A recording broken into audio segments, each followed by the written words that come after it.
Right, good evening, ladies and gentlemen. It's 6:30, and therefore welcome to this meeting of the Cabinet on Tuesday, the 26th of March 2013. First thing to do is the fire evacuation procedures. Here in the committee rooms, there are no fire alarms scheduled for this evening. Therefore, if the fire alarm sounds, please evacuate the buildings immediately. Fire exits are located at the rear and side of this room. Go down the stairs and meet in the War Memorial Park. And put a note to officers by the time we next meet, could we have this notice finished so that there is no capital F fire, but there are capitals W and M from the War Memorial Park. Secondly, this meeting is being webcast and may one day be podcast. Who knows? Apologies for absence. There are none. Declarations of interest? Anybody? Nope. Then there is one member participant who is wishes to speak. Councillor Shaw on item 12, is it? No, item 13. What I'll do is if I may, Councillor Shaw, I'll take item 13 first when we get to it, and I'll just whistle through the rest of this. So if wherever you are, over there, Councillor, this is still, if you can be prepared. Fine. To confirm the minutes of the last meeting, which was on the 28th of February, it seems so lonely here tonight compared with then. I believe, Councillor Isaac, there is one point you wish to request changed. Yes, thank you, Leader. The minutes correctly record that Councillor Still and myself made declarations of interest about our responsibilities on the Mandydown Executive Committee, but it didn't go on to record that we left the meeting at the point that we were discussing the site selection and the local plan. So it's important that that change is made, please. Okay, I think probably if anybody was to raise an issue on it, it was recorded on the webcast because you made such a... you left the room. But nevertheless, I think it is right that we should be accurate for the purposes of this, and that amendment will be made in the next minutes, and otherwise the minutes as they stand this time I will sign accordingly if you're all happy. Good. Thank you. Urgent items, there are none, nor are there any referrals from full council or reports from other committees, and no petitions. Therefore, we will, as advertised, move directly to the paper on the green space standards, item 13, for those watching at home.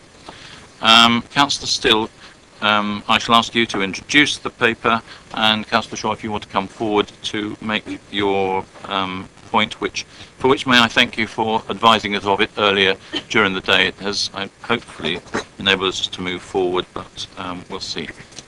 Councillor Still. Thank you, Leader. This report seeks approval for updated standards that will be used in negotiations with developers when establishing green space provision on new developments. The reason for bringing this report to Cabinet is that the current standards are out of date and can therefore be challenged by developers. In the context of this report, green space standards relate to recreational green space, play provision and allotments.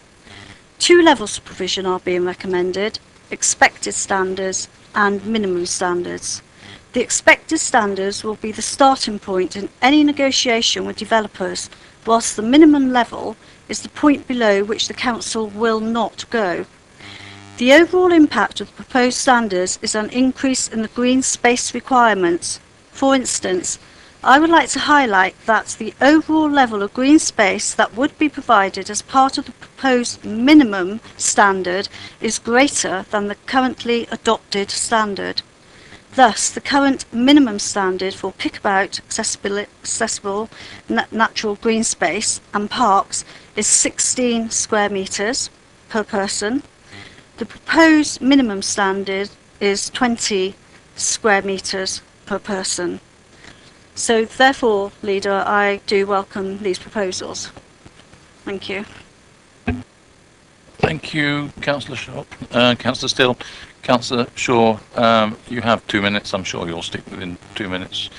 I'm not even going to bother with this machine. Let me get on with it. Thank you, Leader, and thank you for the opportunity to speak at your meeting.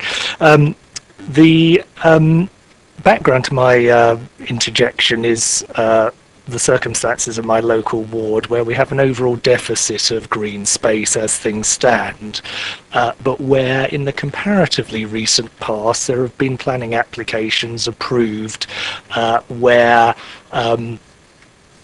the green space that has been provided has been below the council standard, and that has been substituted by qualitative improvements elsewhere. And I have a concern about these arrangements in terms of off-site provision, as it's called, and want to minimise those really wherever possible. And therefore, as you are aware, I've sort of circulated a proposed amendment to Appendix 1, which adds in references from the officer report, and also deletes another section which I think becomes a bit superfluous in the scheme of things. And I have had a helpful discussion with Councillor Still immediately prior to this meeting, and where we got to was a remaining point of difference over the use of the word and or, in the sense that I think, having consulted with officers, Councillor Still's put the view that it would be reasonable to sort of insert what I've suggested, but have it as an or situation. But what I really want to do is have it as an additional requirement, rather than as one that simply rests alongside the other.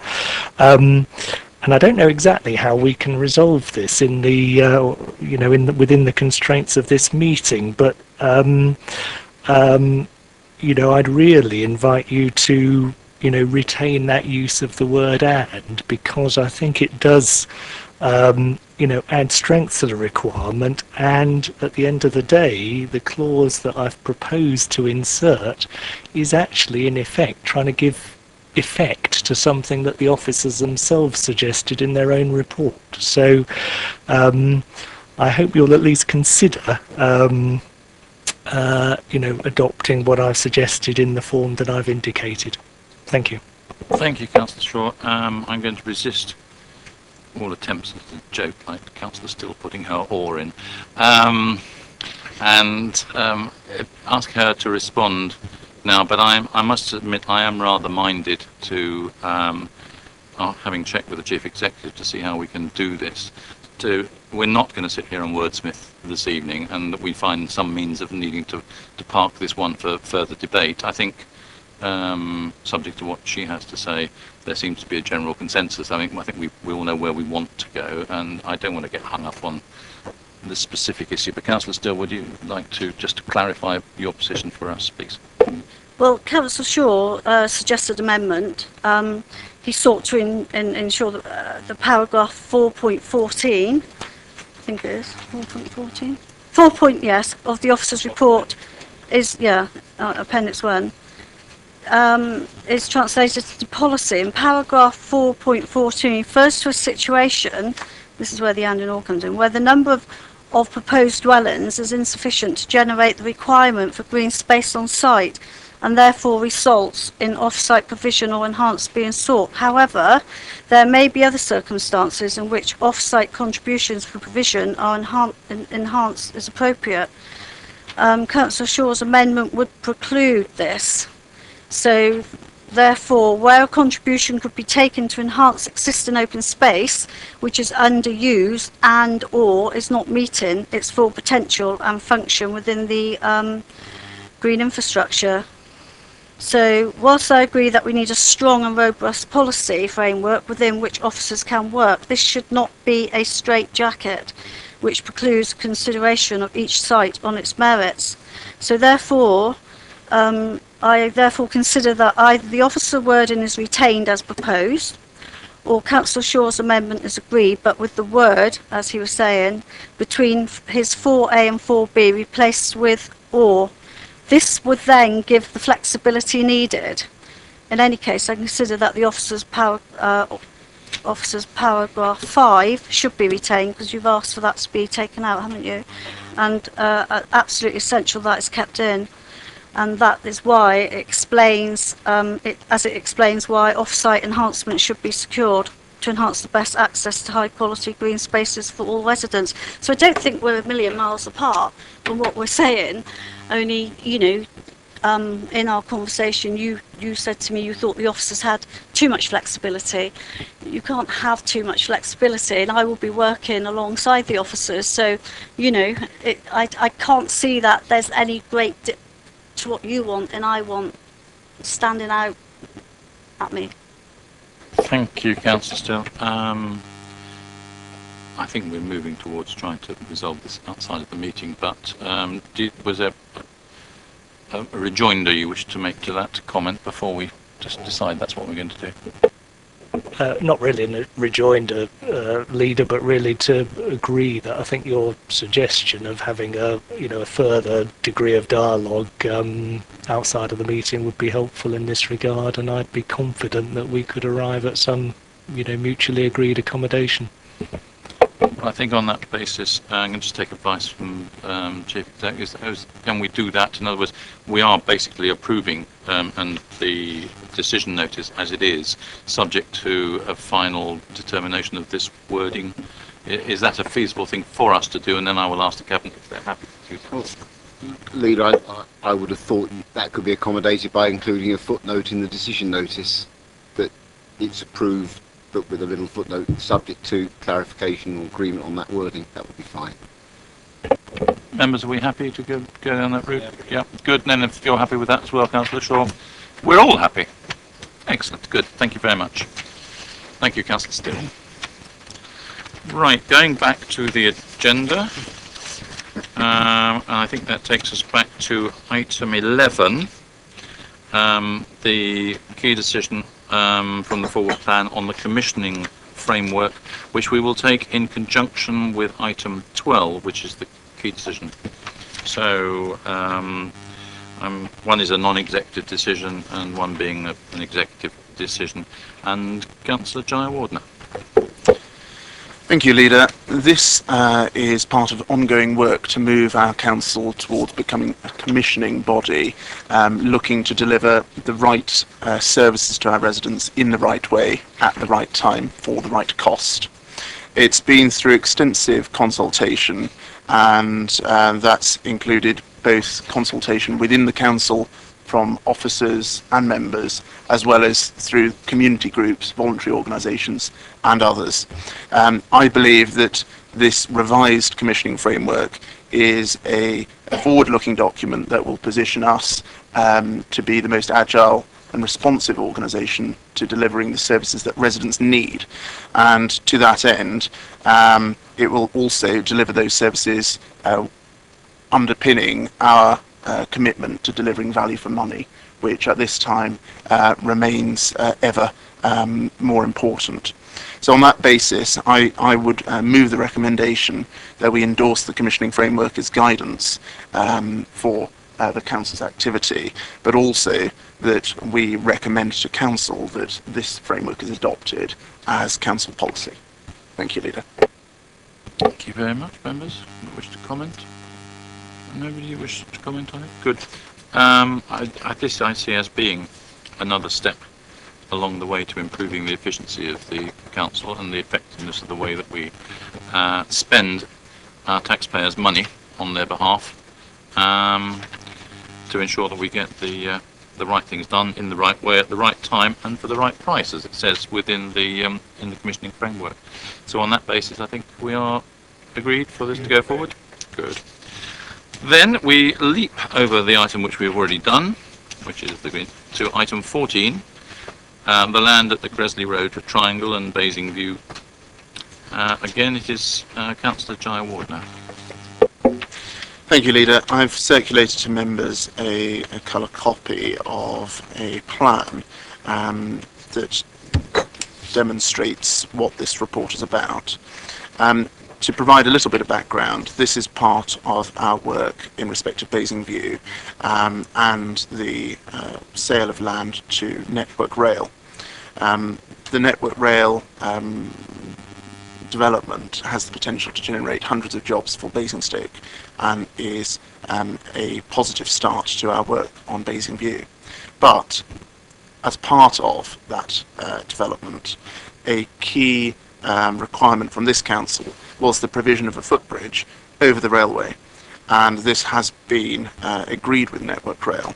The anticipated build date for this is December, and it would be inserted overnight. They wish to insert it onto land that they own, and this will ensure that we remove any of our own liability on the structure of this footbridge.